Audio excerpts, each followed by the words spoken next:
Hello बच्चे, कैसे हैं आप सब। आशा करता हूँ स्वस्थ और मस्त होंगे।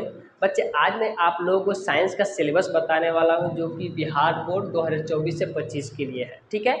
तो दो बच्चे 2025 में एग्जाम देने वाले हैं बिहार बोर्ड 10th का, उनके लिए ये वीडियो बहुत ही इंपॉर्टेंट होने वाला है।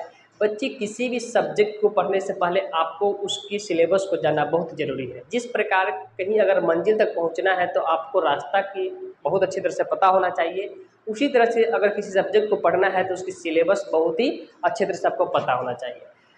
वीडियो स्टार्ट करने से पहले आपको बता दें कि अगर आप बिहार बोर्ड का तैयारी कर रहे हैं और 2025 में आप एग्ज़ाम देने वाले हैं 10th बोर्ड का, तो आप इस चैनल से जुड़ जाइए, क्योंकि इस चैनल पर आपके सभी के सभी सब्जेक्टों को पढ़ाया जाएगा और बेहतरीन से बेहतरीन ढंग से मार्क्स लाने की कोशिश किया जाएगा। तो बच्चे, वीडियो को स्टार्ट करते हैं। सबसे पहले देखते हैं कि आपका जो सिलेबस है 2024 से 25 में, 24 और 25 में, यानी 25 में जो बच्चे एग्जाम देने वाले हैं उसके लिए सिलेबस है, साइंस का सिलेबस है बिहार बोर्ड का। सबसे पहले बता दें कि बच्चे, साइंस का जो होता है आपका मात्र जो होता है ना 80 नंबर का जो होता है रिटन एग्जाम होता है। रिटन का मतलब होता है लिखित होता है। बाकी जो होता है 20 नंबर का आपका प्रैक्टिकल होता है, जो कि आपको स्कूल के द्वारा होता है। उसमें आपको कॉपी वगैरह लिख करके जमा कराना होता है और कुछ थोड़ा बहुत लिखवाया जाता है वहाँ पे एग्जाम के लिए। ठीक है। तो आपको इसके लिए जो होता है ना वो बाद में तैयारी करनी होती है। इसकी ज़्यादा कुछ आवश्यकता उतनी नहीं होती जितनी कि आपको 80 मार्क्स की होती है। तो 20 नंबर तो आपको प्रैक्टिकल से मिल जाएंगे। बचा 80 नंबर, तो 80 नंबर के लिए जो होता है ना आपको दो तरह से प्रश्न पूछे जाते हैं बिहार बोर्ड में। एक जो प्रश्न पूछे जाएंगे बच्चे वो है वस्तुनिष्ठ प्रश्न। कैसे प्रश्न? वस्तुनिष्ठ। और दूसरा जो होता है विषयनिष्ठ। वस्तुनिष्ठ का मतलब ऑब्जेक्टिव प्रश्न पूछे जाएंगे और सब्जेक्टिव प्रश्न पूछे जाएंगे। ऑब्जेक्टिव प्रश्नों की संख्या पर थोड़ा हम ध्यान देते हैं तो ऑब्जेक्टिव प्रश्नों की संख्या यानी प्रश्नों की कुल संख्या होती है 80। आपको बता दें कि 80 में सिर्फ उत्तर देना कितना है, मात्र कोई 40 प्रश्न का उत्तर देना है। क्योंकि आपको 80 में ये नहीं करना है कि हाँ 1 से 80 तक में आपको 1 से 40 तक उत्तर दे देना है, ऐसा नहीं है। इसमें से कोई 80 में से आपको मन करे तो पहला बना लीजिए, मन करे तो लास्ट वाला भी बना सकते हैं, कोई दिक्कत नहीं है। बट 40 आपको बनाना है। अगर अगर 40 से ज़्यादा बन भी जा रहा है, 40 से ज़्यादा अगर मान के 50 बना दिए, तो अगर जो कंप्यूटर होता है ओएमआर शीट जांच करने वाला, वो पहले के 40 से ही जांच करेगा, बाकी का जो 10 होगा वो आपको छोड़ दिया जाएगा, 10 की जांच नहीं करेगा, 40 पे ही हो जाएगा। बहुत सारे बच्चे ऐसे अफवाह फैलाते हैं कि हाँ ये पेंडिंग में चल जाएगा रिजल्ट, ये हो जाएगा, बहुत सारा कुछ ऐसा हो जाएगा, बट ऐसा नहीं होता है। तो याद रखिएगा कि 40 मार्क्स में आपका 40 नहीं आपका चेक होगा 50। आप उसके आगे का 10 क्वेश्चन जो है बिल्कुल चेक नहीं होगा। तो घबराने की कोई बात नहीं है, गलती से अगर लग जाती है तो ऐसा कुछ बात नहीं है। अब देखते हैं कि ये जो आपका साइंस है, साइंस जो होता है 3 भागों में बांटा हुआ है। अगर एनसीईआरटी पढ़ते हैं तो उसका एक ही बुक होता है, लेकिन अगर भारतीय भवन आप पढ़ रहे हैं तो उसमें 3 बुक आपको मिलेंगे, जो कि आपको पहला होगा भौतिक शास्त्र जिसको फिजिक्स अब बोलते हैं, रसायन शास्त्र जिसको हम लोग केमिस्ट्री बोलते हैं, और तीसरा हो जीव विज्ञान जिसको हम लोग बायोलॉजी बोलते हैं। ठीक है। तो अगर हम 80 प्रश्न की बात करते हैं बच्चे, तो 80 प्रश्न जो है एक तीनों में से कितने कितने नंबर के पूछे जाते हैं।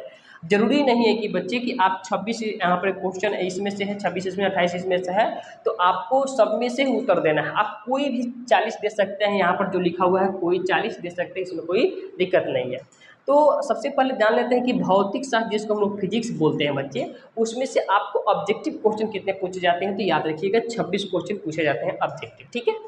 अगर रसायन शास्त्र की बात करें हम, तो उसमें से आपको भी 26 प्रश्न पूछे जाते हैं। ठीक है।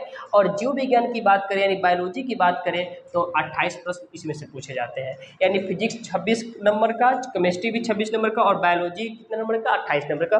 टोटल आपको 80 प्रश्न पूछे जाएंगे, जिसमें से आपको कोई 40 प्रश्न का जवाब अच्छे तरीके से देना है। ठीक है। तो ये रहा आपका वस्तुनिष्ठ प्रश्न का, जो कि आपको इसको जानना बहुत जरूरी है। अगर आप बायोलॉजी को और इसको भी अगर अच्छे से कंप्लीट कर लेते हैं तो आप 40 आसानी से मार सकते हैं, ऐसा कोई दिक्कत नहीं है। अब हम लोग बात करते हैं बच्चे सब्जेक्टिव के। सब्जेक्टिव जो आपका जो सिलेबस है वो आपको 40 मार्क्स के लिए होता है। कितने मार्क्स के लिए? 40 मार्क्स के लिए।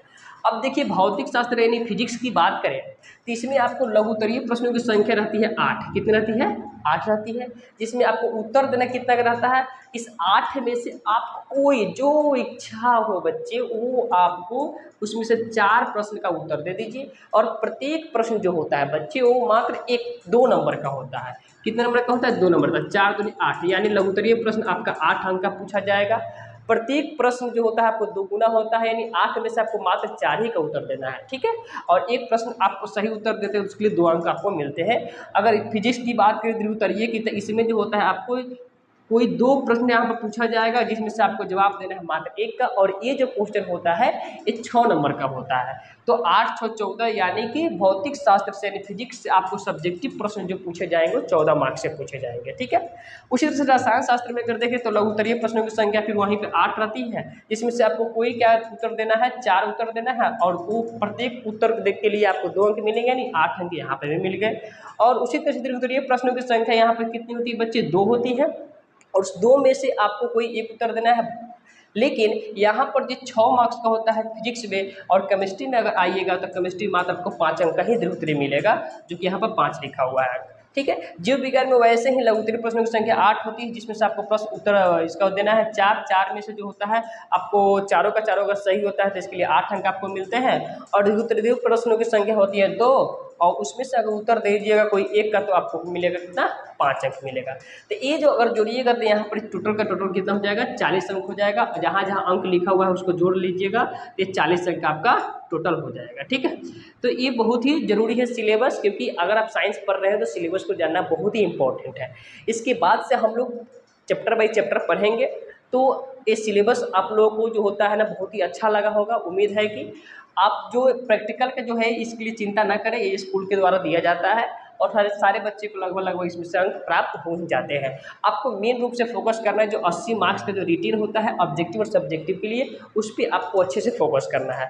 और अगर आप इस चैनल से जुड़ जाते हैं तो उम्मीद है कि आपको 4 साढ़े 400 से बेहतरीन मार्क्स लाने के प्रयास हम भी करेंगे, और आप भी प्रयास करिएगा कि हाँ पढ़ाई करके अच्छे से मार्क्स लाएँ। तो सबसे पहले आप जब किसी भी अगर नोट बना रहे हैं कहीं पर भी, तो सबसे पहले सिलेबस को आप पहले ही पेज पर लिख लीजिएगा, ताकि सिलेबस आपके दिमाग में बढ़िया से फिट रहे।